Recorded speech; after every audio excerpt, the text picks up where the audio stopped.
Hello again. On the Poetry Channel today, I am going to read you two poems by the late 18th century poet William Cowper. Um, Throughout history, poets have been willing to confront and express their own inner sufferings and torment, really.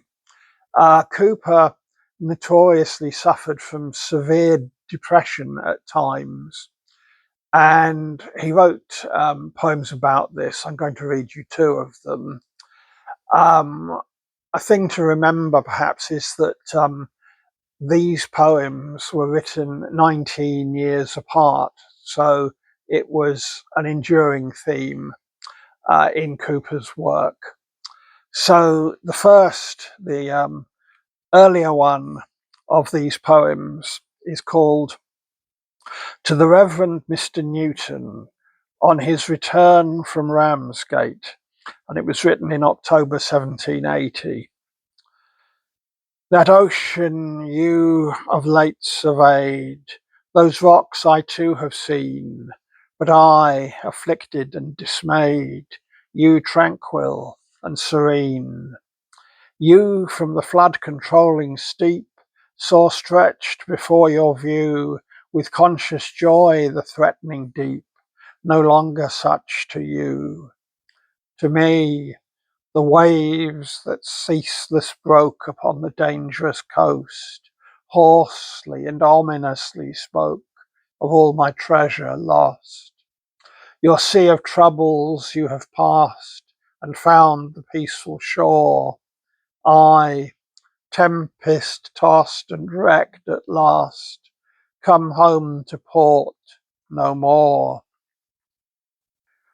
And then about 19 years later, he wrote what may be his best known poem, certainly one of his best known poems, The Castaway, which also in fact uses the metaphor of the sea and drowning. The Castaway. Obscurest night involved the sky, the Atlantic billows roared, when such a destined wretch as I washed headlong from on board, of friends, of hope, of all bereft, his floating home for ever left. No braver chief could Albion boast than he with whom he went, nor ever ship left Albion's coast with warmer wishes sent. He loved them both, but both in vain, nor him beheld, nor her again. Not long beneath the whelming brine, expert to swim he lay, nor soon he felt his strength decline, or courage die away, but waged with death a lasting strife, supported by despair of life. He shouted, nor his friends had failed to check the vessel's course, but so the furious blast prevailed, that pitiless perforce they left their outcast mate behind, and scudded still before the wind. Some succour yet they could afford, and such as storms allow, the cask, the coop, the floated cord, delayed not to bestow.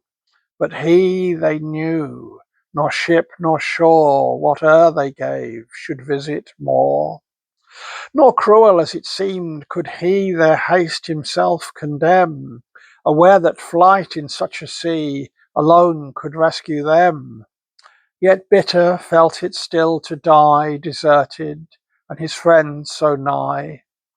He long survives who lives an hour in ocean self upheld, and so long he, with unspent power, his destiny repelled, and ever, as the minutes flew, entreated help or cried adieu. At length, his transient respite past, his comrades who before had heard his voice in every blast could catch the sound no more. For then, by toil subdued, he drank the stifling wave, and then he sank. No poet wept him, but the page of narrative sincere, that tells his name, his worth, his age, is wet with Anson's tear, and tears by bards or heroes shed alike immortalize the dead. I therefore purpose not, or dream, descanting on his fate, to give the melancholy theme a more enduring date. But misery still delights to trace its semblance in another's case. No voice divine the storm allayed, no light propitious shone, when snatched from all effectual aid, we perished each alone. But I beneath a rougher sea, and whelmed in deeper gulfs than he.